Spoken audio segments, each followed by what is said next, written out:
ജനസമ്പർക്ക പരിപാടിയിലൂടെ ഉമ്മൻചാണ്ടി എന്ന മുഖ്യമന്ത്രി സൃഷ്ടിച്ചെടുത്ത ജനകീയത ചെറുതായിരുന്നില്ല. സംസ്ഥാനത്തുടനീളം ലക്ഷക്കണക്കിന് ആളുകളെയാണ് ഉമ്മൻചാണ്ടി നേരിൽ കണ്ട പരാതികൾ കേട്ടത്. യുഎൻ്റെ പോലും അംഗീകാരം ലഭിച്ച കർമ്മ പരിപാടി കേരളത്തിലെ ഏറ്റവും വലിയ ജനകീയ കൂട്ടായ്മകളിലൊന്നായി. താമസമുണ്ടാകുമെങ്കിൽ ക്ഷമിക്കണം, എല്ലാവരെയും നേരിൽ കാണും. മൈക്കിൽ നിന്ന് മുഴങ്ങിയ ശബ്ദം മുഖ്യമന്ത്രി ഉമ്മൻചാണ്ടിയുടേതായിരുന്നു. 70 പിന്നിട്ടതിൻ്റെ ക്ഷീണവും അവശതയുമില്ലാതെ മണിക്കൂറുകൾ നിന്ന ശേഷവും കേരളത്തിൻ്റെ മുഖ്യമന്ത്രി പറഞ്ഞ വാക്കുകളാണിത്. കിടപ്പ് രോഗികളടക്കമുള്ള കാത്തിരുന്ന എത്രയോ മനുഷ്യർക്ക് ആശ്വാസമായിരുന്നു ആ വാക്ക്.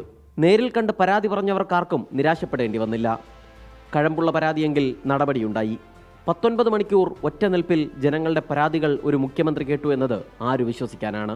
ജനങ്ങളാണ് എൻ്റെ പുസ്തകമെന്ന് പറഞ്ഞ് ഉമ്മൻചാണ്ടി ആൾക്കൂട്ടത്തിൽ അലിഞ്ഞു.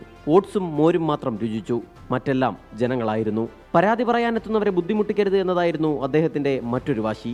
9 മണിക്ക് പരിപാടി ആരംഭിക്കുന്നതിന് 1 മണിക്കൂർ മുന്നേ സ്ഥലത്തെത്തി സൗകര്യങ്ങളെല്ലാം ഒരുക്കിയോ എന്ന് പരിശോധിക്കും. സർക്കാരിൻ്റെ ചുവപ്പുനാട പരിഹരിക്കാനുള്ള 44 ഉത്തരവുകളാണ് ജനസമ്പർക്ക പരിപാടിക്ക് ശേഷം പുറത്തിറങ്ങിയത്. ജനങ്ങളെ അത്രമേൽ കേട്ടെന്നതിൻ്റെ തെളിവ്. 2004 ആദ്യമായി ഇങ്ങനെ ഒരു കർമ്മ പദ്ധതി ഉമ്മൻചാണ്ടി നടപ്പിലാക്കിയത്. എന്നാൽ അത് ഏറ്റവും ഭംഗിയായി നടന്നത് 2011-16 കാലയളവിലായിരുന്നു.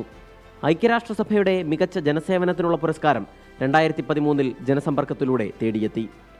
തങ്ങൾ പറയുന്നത് കേൾക്കാൻ ഒരു ഭരണാധികാരി ഉണ്ടെന്ന വിശ്വാസം ജനങ്ങൾക്കുണ്ടായിരുന്നു. സലിം മാലിക്, 24, തിരുവനന്തപുരം. ഇപ്പോൾ രാഹുൽ ഗാന്ധിയുടെ ഒരു പ്രസ്താവന വന്നിരിക്കുന്നു. ഒരു യഥാർത്ഥ ജനനേതാവാണ് ഉമ്മൻചാണ്ടി എന്ന് രാഹുൽ ഗാന്ധി പറയുന്നു.